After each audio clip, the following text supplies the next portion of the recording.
Hi, everyone. Welcome to Gruff Talk, where each week we explore everything to help us feel better, look better, live better, and age better.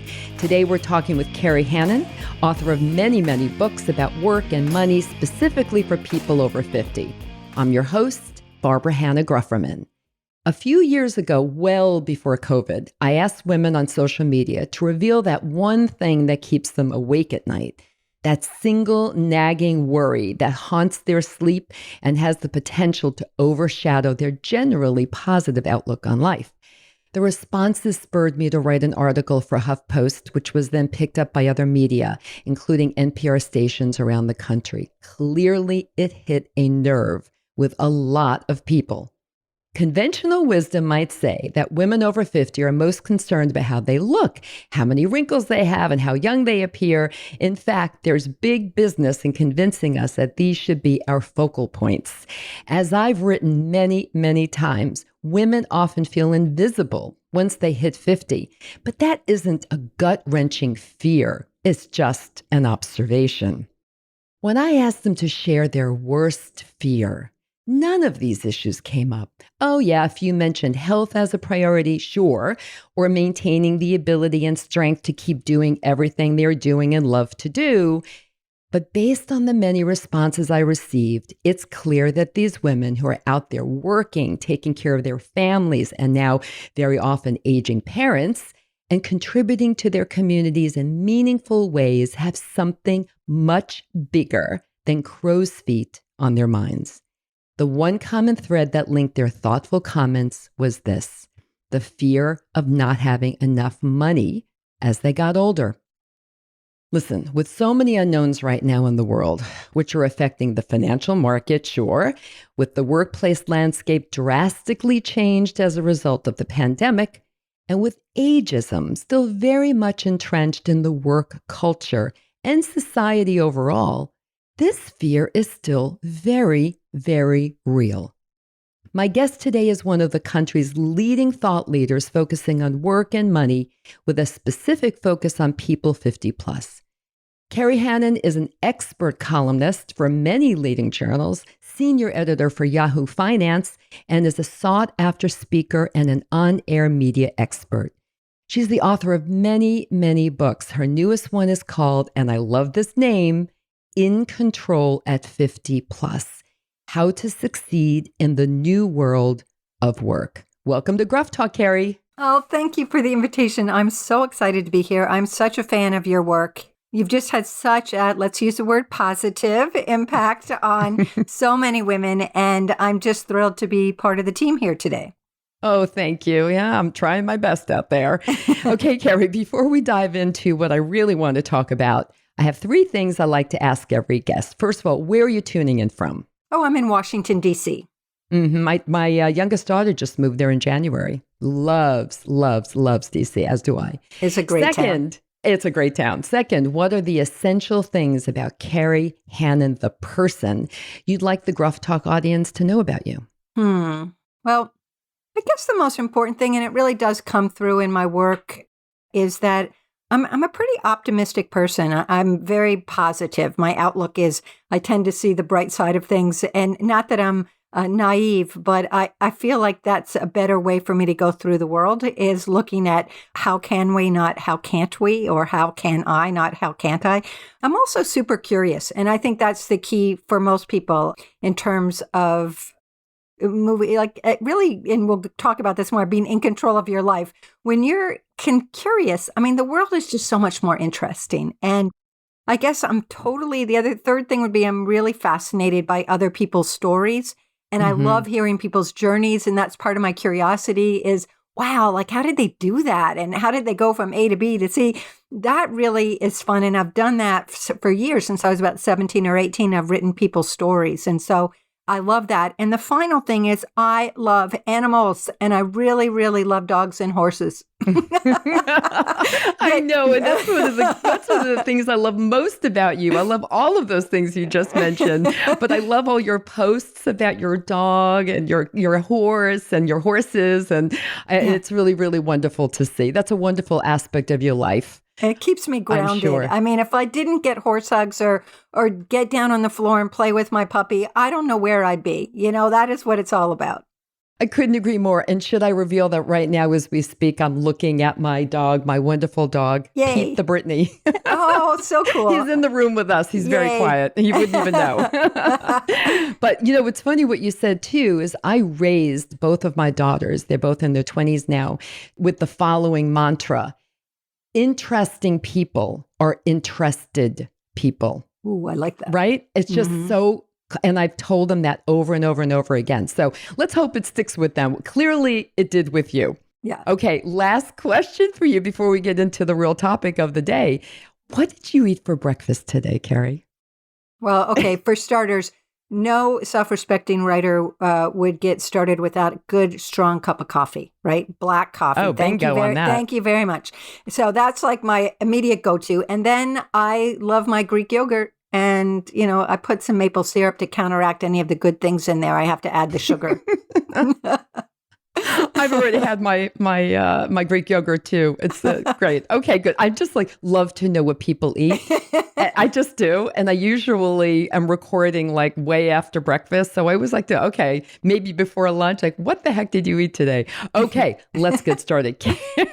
Kerry, I started this episode telling the story about how the fear of not having enough money as you get older is a huge concern for a lot of people, men and women. Of course, one side of the equation is managing your finances and saving more money so you have more money, right? And you address these beautifully in all of your books and articles and when you speak.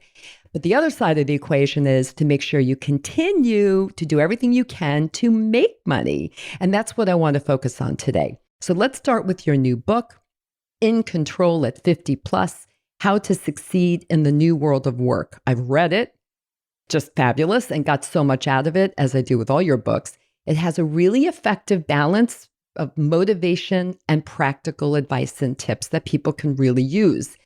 Please tell us why you wrote this book and what you really want the Gruff Talk audience to learn from it.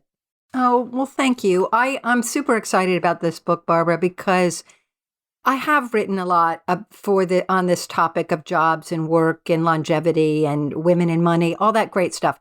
Why I wrote this book is, oh my gosh, there we are in the pandemic, right? I mean, people are isolated, working from home, whatever it might be, getting laid off, so on. And I was talking to various people along the way, and I realized that we need a playbook of how do we come out of this? I mean, what's the work world going to look like when we get back out of this period in time, which is something that none of us had really experienced in this same way. It was jolting. It was impactful in a way that things are never going back to the way they were. So I care about the workers over 50. That's me. These are my peeps. And Yes. I'm looking at, what were the big trends? What are we seeing coming out of it? And how can we take advantage of these trends? How can we embrace them? So that's what I set out to do, is to look at what are the major trends that are emerging as we come out of the pandemic now in 2022 and moving forward with an eye to the future. I'm curious, were you thinking about this book? Because I know the process of publishing, how long it takes to write it, research it, get the manuscript in, get it published. It's a long process. Did you have a different book in mind before the pandemic, and then boom, the pandemic hit, and then you said, wait a minute, I got to shift this around a little bit? Not really. Here's the thing is this book actually was, my agent sold this book in the summer of, or the fall of 2020 or late fall 2020. So we were already in the pandemic. It was already. Yes. Oh, so definitely. Things were already there. And I had already begun writing a lot of pieces for AARP and for Next Avenue and many in the New York Times, taking a look at entrepreneurship and older, what was happening, and so I was reporting it as I was going. So as I got this contract signed to do the book, I continued my reporting for MarketWatch and everyone, exploring as I went. So I was digging up what's happening. So it was really of the moment. The book that I really had to pivot on was the book I did before that was published in the summer of 2020, a great Pajama Jobs. Yes. I love that book. That book, I actually had planned to write a book, and I had written the book about remote work, not even realizing what was going to happen. And then it was due, the manuscript was due in March or April of 2020. And I said to my editor at Wiley, John Wiley & Sons, we can't do this. We've got to pump the brakes here. I need a few more weeks to get a grip on what's happening, because it changes the focus makes this book more relevant than ever, but I need to make sure it's up to date with what's happening so we don't look like we missed the biggest thing that happened in the world. The biggest thing that's happened in our lifetime. So that was the book that really was like, oh my gosh. But this particular book, honestly, I was writing the book as I was it was fresh off the press. As you were living all the time as I was living it. So and researching and reporting on it, as you said. And my editing team at this book came from McGraw-Hill, is my publisher here, and they were very quick and nimble and allowed me to push back deadlines as late as I possibly could. So I feel really good about it being very timely. Oh, gosh, yes, it really is. And, we will include links for all of these things, all of your books with the show, so people can check everything out. And I really do encourage everyone to get that book. I thought it was incredible. Okay, Kerry, when my first book came out in 2010, seems like such a long time ago. Well, because it was The Best of Everything After 50. I was a lone voice in the wilderness. At least that's how I felt, talking and writing about positive aging. Not about work and the like, but more about, health and fitness, how we look, how we view ourselves, which is why it really did get a lot of media attention when it came out. And there has been, which is encouraging, a lot of movement towards age acceptance since then. But we're nowhere near where we should be. It wasn't like some kind of a sea change or anything. And ageism is clearly the biggest reason. Now, you talk about ageism a lot in general, but it's also in this new book. Give us an assessment of how you think ageism has shifted, if you think it has at all, during the last 10 years, and what you're predicting for the future, because clearly you are a futurist. I mean, for sure. So tell us, what's your thinking about ageism? Well, Barbara, I think it is voices like yours and hopefully mine, because, around that time I was writing about work and jobs and career transitions and all that stuff too. And we were the voices saying, hey, you got a lot of runway ahead of you, and be positive, and this is a great time in your life. So ageism was really, it's so entrenched in our society, and it's entrenched in the workplace, in the culture.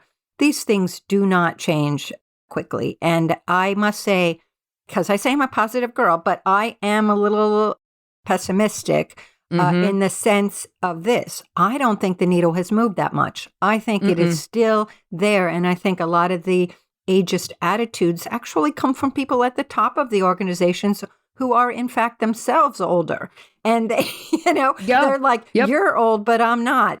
Or, there's all the stereotypes about older workers and so forth. They cling to us. But the thing that changes it, that has me hopeful, is that women like us and others, really fabulous people in this space, are getting this conversation out there, and we're loud and we're talking about it, and we're giving positive examples to people of how this is playing out in the workplace. And the fact is, because of the way the population is changing, employers need older workers because there are not as many younger workers coming up behind us. And in a tight labor market, they really need to say, hey, I want to hang on to my experienced workers, my knowledge workers. And so I think that there is some shift going on. I can talk about it when we get into the book. I believe that some of the trends coming out of the pandemic are in our favor, and it's really going to make it better. But it's keeping this conversation front and center, and making sure programs like this reach people that say, hey, you know what? This is something that we need to pay attention to, because, and just finally, when people talk about diversity, we're going to have a chief diversity officer and all these great things, which is great, right? But ageism is not one of those things. Age needs to be one of those things, along with the other things that corporations and employers recognize that they need to pay attention to this. I was so struck by that exact thing that I read. I believe it was in the introduction or the foreword. I can't remember where I read it in the book. And I was like, oh my goodness, I never thought about that. So all these inclusion, diversity departments and managers of or directors of the age is not part of that in the vast majority of companies. And that has to change right there. So I'm really glad you brought that up. I meant to. I'm glad you did. But to also feed off of that is it has to change for another reason, is that we need to make this happen because it's not just for our generation, it's for people coming behind us. Because with longevity and longer working lives, it is no longer that you're done in your 60s. It is people, the thought of financing, you talked about this at the top of your show here, financial security. If you retire at 65, you could potentially have 30 years, 3 decades ahead of you that Correct. You need to finance and need to cover medical costs, which are the great crystal ball. Who knows what that's going to cost? But believe me, you need to keep earning. And all of us need to pay attention to this as we're nimble about our careers, as we put them all together. And the younger generations behind us, they're going to benefit from the, kind of the leaders the work that we're doing now. Exactly. Yes. It's so great that you are such a strong voice for this and really encouraging people as you do with all of your books and your articles and your talks about staying in the workforce for a lot of, and you do talk about it in this book too, for a lot of reasons, not just financially, but also, the medical benefits and the mental, psychological benefits. So these are all so, so important. It's really different, Barbara, too. If you think about it, it's, there's different audiences for this. I mean, people between 50 and 60 are looking for different kinds of works, and they have different kinds of work, and they have different options in front of them. They have a little room to do more. 60 and 70 can be a different kind of a job seeker, or, there's different things you're looking for, and above that as well. So each decade sort of presents different opportunities for looking for work and what you need to satisfy you financially and mentally and socially, all of those good things. But I think it's important to note that someone between 50 and 60 is looking for something perhaps different than 60 to 70. That's all I would want to make sure that we understand, that we all have different needs, but there's a common thread. Yes. Couldn't agree more with all of that. And, talking about work and you have a chapter devoted to where the jobs are and where they will be. Again, that's the futurist in you. Where will they be, Kerry? Please talk us through some of those jobs you think that are realistically available to people over 50, maybe even breaking them down between, these different age groups, 50 to 60, 60 and over, whatever you want. But talk us through some of those jobs, please. Well, I think it's a huge question. And that was a really hard chapter to write because, it's such an individual journey for how you want to pivot your skills or add to your skills to move into new fields, and your willingness to do that. I think a lot of workers at a certain stage in their life start saying, I want to stick in my lane. They want to look for jobs to replicate what they had in the past. So if they were laid off during the pandemic or took an early retirement package, they start going back to what they know already and try to replicate that job. And that's simply not going to happen. So the key is you need to be open to, how can I pivot what skills I have into a new arena, and how can I add the skills I need to? And we can talk about some of the ways to do this, but to explore some of these the fields that are really the bright lights moving forward. And I love, if anyone is just looking for a great quick resource, the Bureau of Labor Statistics has the Occupational Handbook. And it's such fun. It really is. They pull apart all kinds of different jobs and median pay and what kind of education you need for it, and on and on and on. They really drill down. And I think that it's a fun resource. And they give the growth of where we're going to see the growth areas. So some of the big growth areas, and none of these are going to be shockingly surprising to you, but health and wellness, okay? That's a huge category, health and wellness, and particularly mental health, because coming out of the pandemic, we see this, it's finally, people are recognizing that's not like this is new. People have had these issues, but I think there's a lot more attention to what we can do to sort of help people in this arena, dealing with as counselors and so on and so forth. So mental health has gotten big, but health, wellness and health in terms of lots of things, whether it's exercise, being a fitness instructor, yoga instructor, massage therapist, but in this basic caregiving jobs, depends on what you're looking to do. But any way you can slice and dice it, health and wellness is massive. So it's worth doing some homework to see what kind of jobs are out there, and even going through your LinkedIn contacts of people who are doing cool jobs and stuff. Yes. Like, what are they doing? Wow, that sounds really interesting. And starting to set up sort of interviews with people for information, just like, how did you get that job? What do you think, would my skill set fit into that? So most important when you're looking, and I'm going to hit the other two areas are technology and education. So those are the three big categories I see where the jobs are going to be moving forward. They are there now.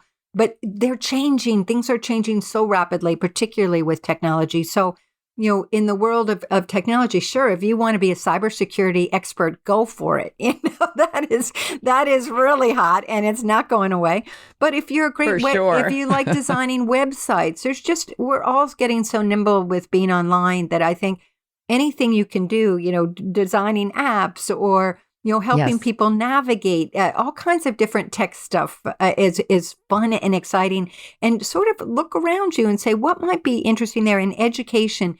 But even things under education could be an interpreter, translator. These are kinds of jobs that are in demand, but it's also education at all levels. One group, for example, Get Set Up, which you may know Neil D'Souza, but he started Get Set Up a couple of years ago. And those are for people over 50, teaching people over 50 to do various things. But it's a big core of that is basic skill sets from, getting up to speed with various tech platforms and things. So I think that there's lots of opportunity in these three big categories. And you can find specific jobs in my book, but I tried to be careful about saying, boom, this is it, because it's really up to your own imagination, your own determination, and your own, I guess it's your mission or your passion. I always tell people, when you're looking for a new job, first, see where the jobs are going to be. Okay, they're going to be in these areas, but what is it that resonates with you? Is there a company that you believe in their mission, that you'd really love to work for them, or a nonprofit? Right. Start right there and then go to their website and see what jobs they have open and how could you fit in there somehow and get that conversation going. So I think this is the time in your life to take control of where you want to work, not necessarily who wants to hire you, and then go from there. That's your point of strength. And LinkedIn really is a great resource for that, for looking at companies to see what job opportunities there might be, don't you think? Oh, it's fantastic. And who you know that works there, and all that, your alumni contacts. These are all great ways to start these casual conversations, because employers hire people the way they always have. It's who you know, no matter how many job boards there are. They want to hire someone who can recommend you, somebody who knows you, if directly or indirectly. But getting your foot in the door, you still have to attain the job all by yourself, by your own, moxie and so forth. But you need to have somebody represent for you. And I think the best way LinkedIn can help you find those connections and help you, even if it's an informational interview, that person, you always ask, who else can I talk to? You keep that ball rolling and you'll have a team of people. And also, gosh, Barbara, when you do that, when you do those informational interviews, be curious about that person. You're not selling yourself to that person. You're trying to find out about that job and how they got it and what they love about that job. So and when you get people talking about their job and what they love about it and why they're proud of it or the mission of their company, oh my gosh, they remember you like you are the best thing on earth, because it's like Kerry, I have my to tell dog you, staring at me, Right. Oh, we heard him before too. I'm so glad he was able to join in. Well, I got to say, that was my neighbor's dog. My dog is a Labrador Retriever, and she's perfectly well behaved. But the German Shepherd next door is not so well behaved. Oh, that's so funny. I know. I'm like, Can I mute this? Hey, Kerry, I have to tell you something. Everything that you have just been saying, everything, really, and I know we're talking about people over 50 or over 45 and the like, this really applies to every age group. Yeah, it does. This is the kind of advice that I was giving just instinctively to my youngest daughter when she got her master's, at the end of this past year. and was then looking for a job. Really, it's like get onto LinkedIn, look for those connections, see your alum connections, and on and on. I mean, really, this is so, and be that interested person, because then you'll be interesting to the person you're talking with. Oh my gosh, right back at it. And I got to tell you, and really, I hate, I'm such a cheerleader for LinkedIn, but I actually found me too. The position I have at Yahoo Finance came to me through a recruiter found me on LinkedIn. I mean, it was completely out of the blue. I wasn't looking for this. I had plenty of things on my plate. And I was like, oh my, well, that sounds interesting. And then, I talked to some people I knew who were over at Yahoo Finance, and I was like, yeah, this could be really cool because it's such a huge platform and and all of that. And plus, it was just a whole new audience to spread my word. Yes, a whole new audience for you. The beautiful. It's like I'm walking the walk for older workers, because here's the thing: my boss is younger than me, right? I've had to learn new technology, and it's like all those things I tell everybody. I'm like, oh my gosh, I'm doing that. You are doing it. Yes, you're walking the walk, talking the talk. I love that. That is so great that's how that happened. Yeah, thank you for sharing that. Yeah, and thank you, really. LinkedIn. But one other thing I want to add in here is like, these are such great recommendations for everybody. And again, for every age group, but I know we're focusing on 50 plus for the most part. But one thing too that is so critically important in my mind, because I'm speaking personally, is you have to be fearless. Because let's take me as an example. I came from the corporate world. I wasn't a writer and a speaker and focusing on healthy aging. It only started when I turned 50 and I was confused and upset and didn't know what to do, blah, blah, blah. And I had this idea from my book is there really wasn't anything out there for what I needed at that time. Well, if I had been fearful about taking that idea and moving forward with it, like, oh, well, who wants to listen to me? Then we would not be sitting here having this conversation right now. But I was fearless. I decided, what's the worst that could happen? The worst that could happen is everyone says no. And I go back to doing what I was doing or something else. Yeah. And that is really important. So everybody listening, use all of these tools and tips that Kerry is sharing with us today for sure. And please read this book to get even more.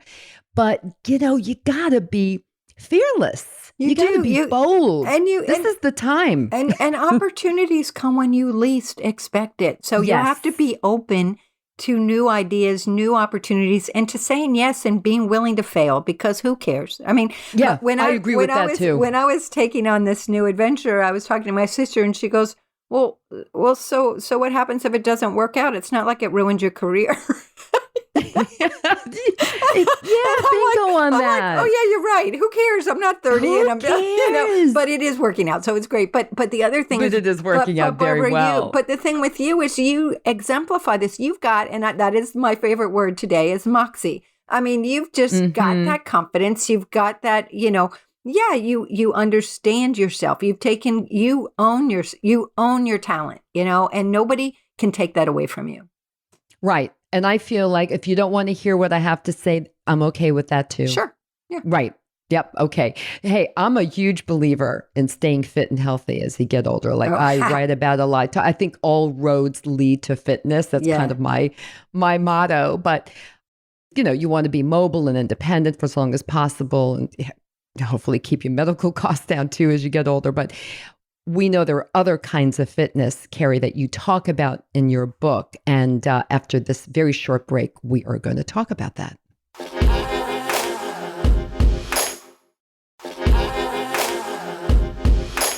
Okay, we're back. And my guest today is Kerry Hannon, one of the country's leading experts in money and jobs for people over 50. We're talking about her newest book, In Control at 50 Plus, How to Succeed in the New World of Work. Okay, Kerry. So I love the chapter on fitness because I love fitness. A big believer in it. Okay. Financial, physical, and spiritual is what you outlined. You also referenced something called the HOVER method, HOVER. Tell us what that is and why it's so important. Why, thank you. That is one of my favorite things. Yes, you said so in the book. And I said, well, I had better ask her about it. So, it's an acronym. We all love acronyms. And so Yes. hover, just picture something that kind of is, above you that sort of guides you, right? So hover stands for hope, optimism. The V is value. The E is enthusiasm, which you and I both have. And the R is resilience, which we have that too in spades. So quickly, the thing is, all right, hope is really believing that you can attain your goals, that you are going to find a way. And frankly, you're your own best hope, right? So just think about that. Add it, whatever, if you have a vision board, whatever. Hope is really believing that you can do this. Now, optimism is different than hope. Optimism is like, that's your juice. That's what propels you. It's loving what you do every day. It's getting up in the morning and saying, hey, this is really cool. I've got some really fun stuff to do today. And I'm going to keep acting. I'm going to keep pushing forward. So it's like pushing forward, doing one thing.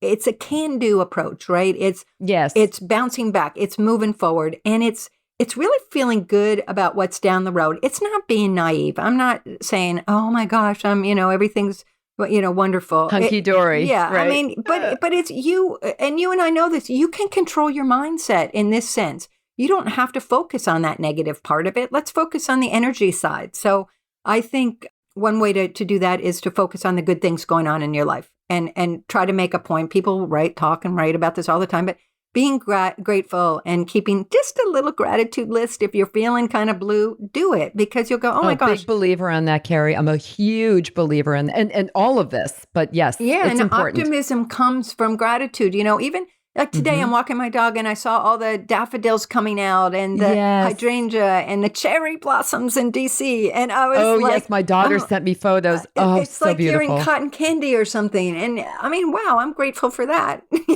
So anyway, that's one thing. And value is knowing that you've got something to offer and that, and you personally value your own work. You look at your work and say, yeah, that's pretty good. You really value who you are. And there's a way, and that gives you self-confidence. Sometimes I write stuff and I'll go back and read it. I'm like, who the heck wrote that? But anyhow, then I'll be like, oh, that was me. So is that so wonderful? I love that. So anyway, having that self-confidence and one way to keep adding value is to keep learning, get fresh ideas, talk to people, expose yourself, stay out there, stay relevant.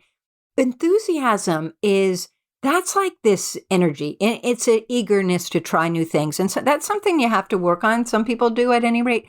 But I think when you take on a new assignment or say yes to an opportunity, it's really scary because you're like, oh, I haven't been down that road before. But that adrenaline kicks in and that really fires up your enthusiasm. So focus on things that bring happiness to you, that ignites that enthusiasm. And that's really something that's fantastic. And I also think when we talk about physical fitness, when you're physically fit, you have that can-do enthusiasm. It's engendered in you, that positivity from being physically fit. But the last thing is resilience.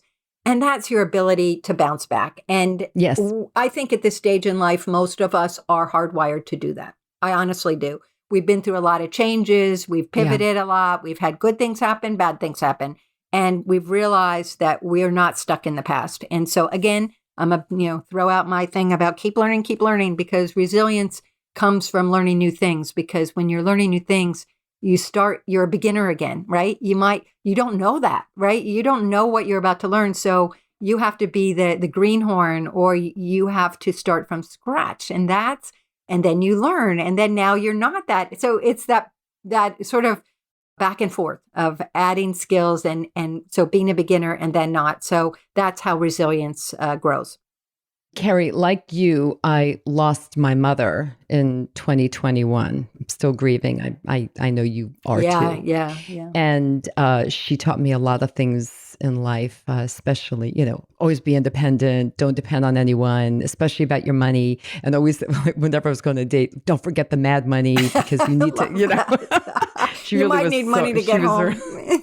Yeah. So, guys, I don't know if you all know Mad Money. That's a kind of a throwback term, but anyway, and she was really very special, and we're still mourning her loss very, very much. But I hear everything you're talking about, and I'm thinking to myself as you're talking, and I see a lot of myself in you, and you're like me, like 20,000 times more. Your enthusiasm and every positive thing, and I'm thinking, did you pop out that way?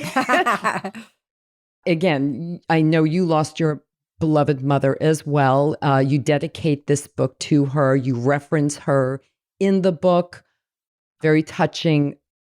What role did your mom have in how you are today? Oh, thank you for asking me about mom. I did a lot of caregiving during the pandemic with mom before she passed. Me too. And Yep. I must say, I was hanging by a thread, some of that, but it was magic. I know. I just am so, again, grateful to have that time with her. But my mom... Carrie, you wouldn't have done it any other way, right? You're right. No. Me too. But we're single-minded on that one. And I But actually continue. followed some of your caregiving through social media, so I know a little bit about what you went through as well. And it's something we do, and we care for our elders, and it's with utmost respect and love. And my mom was pretty extraordinary. But what was cool is, like, when I was a little kid, we had 4 kids in my family, and I was the middle child, and I was the fighter, right? I was, I was the scrappy, So mom, I was a bit of a handful, for mom.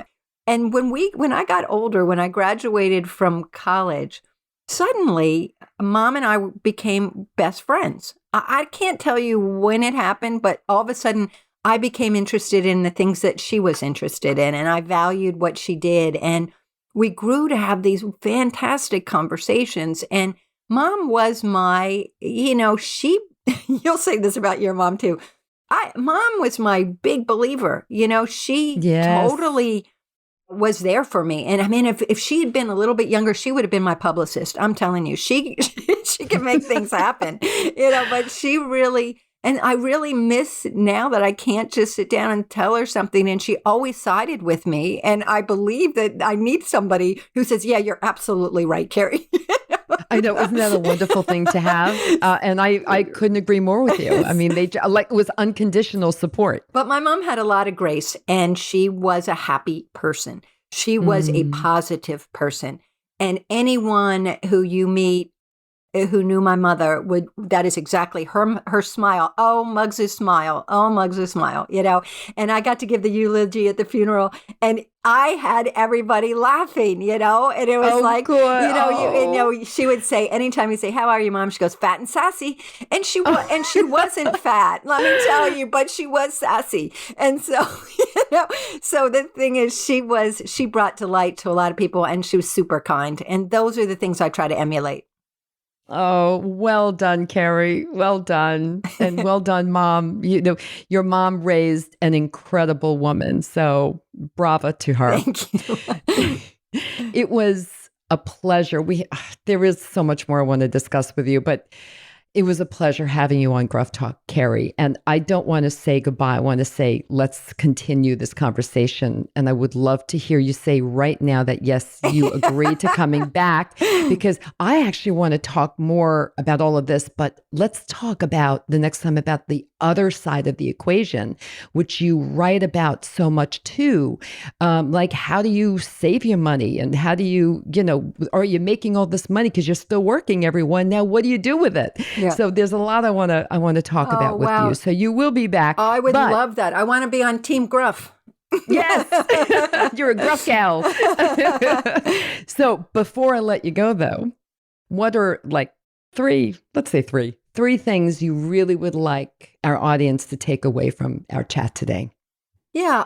Let's see. I want people to know that, and it sounds trite, but you must believe in yourself. If you want anybody else to respect you and value you, you've got to start right there. So do that inner soul searching. Really take the time to pay attention to who you are and get yourself financially fit, physically fit, all those things you can do to eat with an eye to nutrition, everything you can do to really bring value to yourself and really, care about who you are and be proud of it. The second thing is that this is you've got a lot of runway ahead of you. This is an exciting time. Lots of things are changing. Lots happening out there. And the possibilities for being able to work remotely for sure is going to help fight back on ageism. It's huge when you're not standing next to somebody who's 20 or 30 years younger than you. It's subliminal, but it pays off. And it also, if you have health issues or mobility issues, man, does it open up the job market for you because if you can work remotely. So pay attention to those opportunities, but really think about where. And the third thing is be open to opportunities that are out of your lane. Look, don't be afraid to leave your lane and go a different direction because my goodness, like Barbara and I just said, this is where the magic happens. Yes. Yeah. Oh, great.